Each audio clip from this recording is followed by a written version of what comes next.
नमस्कार, मैं अशोक कुमार पांडे और स्वागत है आपका द क्रेडिबल न्यूज पर। बिहार में मंत्रिमंडल का विस्तार हुआ है। अब इसको मंत्रिमंडल कहा जाए या पुत्र मंडल कहा जाए, यह अपने आप में एक बड़ा सवाल बनता है। भारतीय जनता पार्टी लगातार ये बात करती रही है कि वो परिवारवाद के खिलाफ है और इसी बेस पर नीतीश कुमार तेजस्वी के ऊपर हमले बोलते रहे हैं, लालू यादव के ऊपर हमले बोलते रहे हैं कि लालू यादव तो परिवारवाद चला रहे हैं। तेजस्वी यादव की जो शिक्षा दीक्षा है उसको लेकर भी बहुत सारी बातें की गई हैं, वो सब बताने की जरूरत नहीं है, आप पहले से जानते हैं। पहले तो बिहार में किस तरह का राज चल रहा है, जंगल राज चल रहा है कि मंगल राज चल रहा है कि सुशासन चल रहा है, उसको जरा देख लेना जरूरी है। कल की एक घटना आपको बता देता हूं। एक मिड डे मील में सांप पाया गया और उसके बाद 250 बच्चे बीमार पड़े हुए हैं हॉस्पिटल में। मिड डे मील में जो बच्चों के स्वास्थ्य के लिए खाना बनता है उसमें सांप पाया गया। एक सीधा खड़ा पुल जो है वो गिर गया। नीतीश कुमार के राज में कितने पुल गिरे वो छोड़ दीजिए, सम्राट चौधरी के राज में भी पुल गिर गया। उस पे मीम बन रहे हैं, लेकिन हमारा गोदी मीडिया खामोश बैठा हुआ है क्योंकि वहां पर भारतीय जनता पार्टी की सरकार है। अगर किसी और पार्टी की सरकार होती, अगर वहां पर आरजेडी की सरकार होती, तब यही गोदी मीडिया अपना सीना पीट पीट कर कह रहा होता कि करप्शन है, बहुत ज्यादा भ्रष्टाचार है, जंगल राज है, फला है, ढिमका है, ये है, वो है।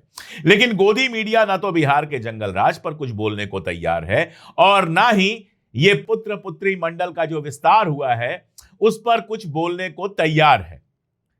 आगे बढ़े इससे पहले नीतीश कुमार जी के जो पुत्र हैं निशांत कुमार जी, आदरणीय निशांत कुमार जी, क्योंकि अब वो मंत्री बन गए हैं। लोग कह रहे हैं कि स्वास्थ्य मंत्री बनने के बाद सबसे बड़ा फायदा तो यह होगा कि निशांत कुमार जी का जो इलाज है वो बड़ा अच्छे से हो जाएगा, जो बेस्ट डॉक्टर्स हैं वो इलाज कर देंगे और शायद निशांत कुमार जी स्वस्थ हो जाएं। ये क्यों कह रहे हैं? एनडीटीवी पर एक क्लिप वायरल है जिसमें एनडीटीवी का पत्रकार उनसे पूछ रहा है कि आप क्या कहना चाहेंगे मंत्री बनने के बाद। तो वो कहते हैं, सबसे पहले तो बिहार की जनता का मैं आभार व्यक्त करना चाहूंगा जिसने 1925 के चुनाव में, मैं गलत नहीं बोल रहा, उन्होंने कहा है 1925 के चुनाव में जेडीयू को 200 सीटें दी। अब यार, चुनाव 2025 का हुआ था और जेडीयू को 200 सीटें नहीं मिली थी, एनडीए को 201 सीटें मिली थी। ये मंत्री महोदय कह रहे हैं। पूर्व मुख्यमंत्री के बेटे निशांत कुमार जी टीवी चैनल पर खड़े होकर कह रहे हैं कि 1925 में चुनाव हुआ था और 200 सीटें जेडीयू ने जीती थी। कितने योग्य हैं। अब वैसे भी हाफी डेविड वाले जब हमारे मुख्यमंत्री हैं बिहार के, तो उनके मंत्रिमंडल में ऐसे लोगों का होना बनता है। लेकिन तेजस्वी के ऊपर दिन रात सवाल उठाने वाला गोदी मीडिया निशांत कुमार के ऊपर कोई सवाल उठाने को तैयार नहीं है। कितने योग्य हैं वो पहले भी देखा जा चुका है। मीटिंग्स में जो उनकी हरकत है, हिलते रहते हैं, एकदम कहीं गायब गायब लगते हैं, कोई कॉन्फिडेंस नहीं दिखता है। इसी बातचीत में कहा कि पिताजी जैसा कहेंगे वैसे राज्य चलाऊंगा। इससे ज्यादा नेपोटिज्म क्या हो सकता है, इससे ज्यादा परिवारवाद क्या हो सकता है? अब जरा गिनती देख लीजिए। निशांत कुमार का मैंने बताया कि नीतीश कुमार के बेटे हैं, उनकी इकलौती योग्यता यही है, इसलिए वो मंत्री बने हैं और वो भी स्वास्थ्य मंत्री बने हैं। जितिन मांझी के जो बेटे हैं संतोष मांझी, वो भी मंत्री बने हैं। वैसे मैं बता दूं कि निशांत कुमार कोई चुनाव अभी तक नहीं जीते हैं, बिना चुनाव जीते सीधे मंत्री बना दिया गया। संतोष मांझी जो पूर्व सीएम जीतन मांझी के बेटे हैं वो मंत्री बने हैं। पूर्व सीएम जगन्नाथ मिश्रा जो कांग्रेस में हुआ करते थे, जिनके ऊपर चारा घोटाले का आरोप था, उनके बेटे नीतीश मिश्रा को मंत्री बनाया गया है। सम्राट चौधरी खुद शकुनी चौधरी साहब के बेटे हैं। शकुनी चौधरी कभी कांग्रेस में हुआ करते थे। दीपक प्रकाश उसमें जो है वो उपेंद्र कुशवाहा के बेटे हैं, उन्होंने भी कोई चुनाव कभी नहीं लड़ा है।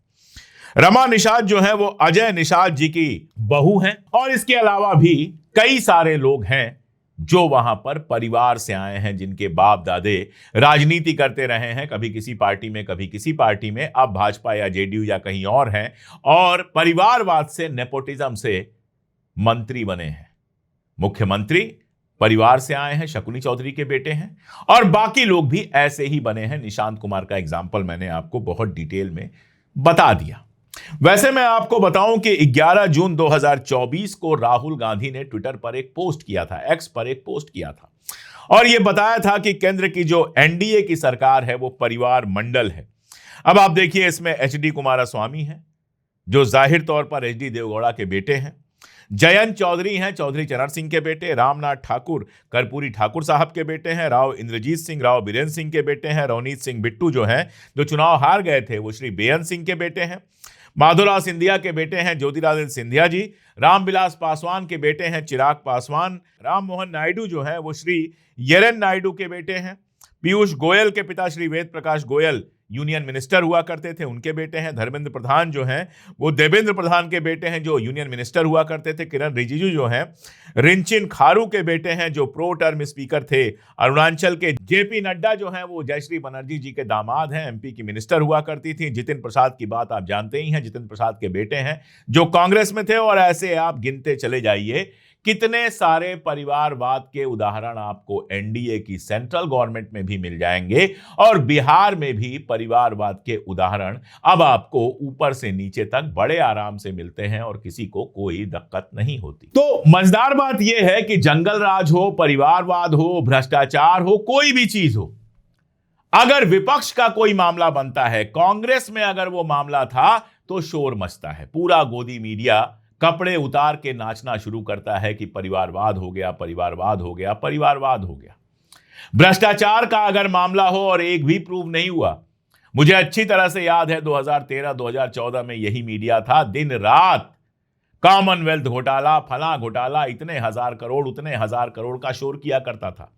एक मामले में कोर्ट में कोई ऐसा फैसला नहीं आया जिससे यह साबित हो कि कोई करप्शन हुआ था, लेकिन उस पर मीडिया आज तक शोर मचाता है। यहां आप देखिए वही सीएजी है, उसी सीएजी की रिपोर्ट आती है, बिहार से आती हैं, मध्य प्रदेश से आती हैं, यूपी से आती हैं, कहीं से भी आती हैं, सब खामोश, कोई कुछ नहीं बोलता। एक कांड हुआ था, निर्भया कांड कहा गया था उसको, दिल्ली में एक कांड हुआ था और पूरे देश में तहलका मच गया था। उत्तराखंड से एक के बाद एक लगातार ऐसी घटनाएं आई हैं। अभी हाल में एक घटना आई है जिसमें भारतीय जनता पार्टी के एक नेता के ऊपर एफआईआर की गई है, लेकिन उसको झूठा बताने पे सब लगे हुए हैं, उस पर कहीं कोई बात ही नहीं हो रही। भ्रष्टाचार हो, अपराध हो, परिवारवाद हो, अगर भारतीय जनता पार्टी या उससे जुड़े हुए लोगों का है तो सब खामोश, कोई कुछ नहीं बोलेगा, सब एकदम शांति से बैठे रहेंगे। आप देखिए, कहना नहीं चाहिए, थोड़ा बुरा लगता है, लेकिन लालू यादव जब जेल में गए थे और राबड़ी देवी को मुख्यमंत्री बनाया गया था तो कितना शोर मचा था। अजित पवार जी की दुखद मृत्यु हुई, हेलीकॉप्टर उनका क्रैश किया और उनकी मृत्यु हुई, जिसको लेकर बहुत सारे सवाल भी उठे हैं कि हेलीकॉप्टर जो क्रैश किया है वो हुआ है या कराया गया है, वो एक्सीडेंट कैसे हुआ। लेकिन उसके बाद उनकी पत्नी को उनकी विधानसभा से चुनाव लड़ाकर जिता दिया गया, वहां किसी को परिवारवाद नजर नहीं आया। है तो परिवारवाद ही, पवार फैमिली पूरा परिवारवाद कर रही है, पवार की बेटी हो, भतीजे हो, सारे के सारे राजनीति में हैं। लेकिन लालू यादव के लिए जो गलत था वो शरद पवार के लिए सही हो जाता है, अजित पवार के लिए सही हो जाता है। अजित पवार बीजेपी के साथ मिलकर सरकार बनाते हैं, किसी को कोई दिक्कत नहीं होती है। एचडी कुमारस्वामी हो, देवगौड़ा हो, उनके परिवार के एक व्यक्ति के ऊपर तो कितना भयानक आरोप लगा था आप जानते हैं, लेकिन सब चल रहा है, कहीं किसी को कोई समस्या नहीं है, सब शांति से चल रहा है। गोदी मीडिया दिन रात करताल बनाने पर लगा हुआ है। तमिलनाडु में विजय को मुख्यमंत्री बनने से रोकने के लिए सब लग गए हैं। क्यों? क्योंकि भारतीय जनता पार्टी के साथ वो समझौता करने को तैयार नहीं है। अभी वो एक बार मोदी जी से मिल ले और मोदी जी के कहने पर एआईएडीएमके उसको समर्थन दे दे, सारे लोग विजय कुमार के गुण गाने लगेंगे। लेकिन चूंकि थलपति विजय को समर्थन कांग्रेस ने दिया है, इसलिए सबके सर में दर्द है। सारे गणित जुड़ाने में लगे हुए हैं। जो पक्के दुश्मन हैं एआईएडीएमके और डीएमके, उनके बीच में मिलकर सरकार बनाने की भी बात हो रही है। आप समझ सकते हैं, आप सोच सकते हैं कि इस देश का मीडिया किधर जा रहा है, और आप यह समझ सकते हैं कि जंगल राज और सुशासन जैसी बातें क्यों की जाती हैं, सिर्फ और सिर्फ विपक्ष को बदनाम करने के लिए। जब सत्ता वो काम करे, जब भाजपा वो काम करे, तो पूरा गोदी मीडिया अपनी आंखों पर भी और अपने मुंह पर भी पट्टी लगा देता है। अगर मैं गलत कह रहा हूं तो कमेंट में बताइए, और अगर सही कह रहा हूं तो चैनल को सब्सक्राइब कीजिए, हमारे साथ जुड़े रहिए, देखते रहिए हमारे वीडियोस। आज के लिए इतना ही, बहुत शुक्रिया।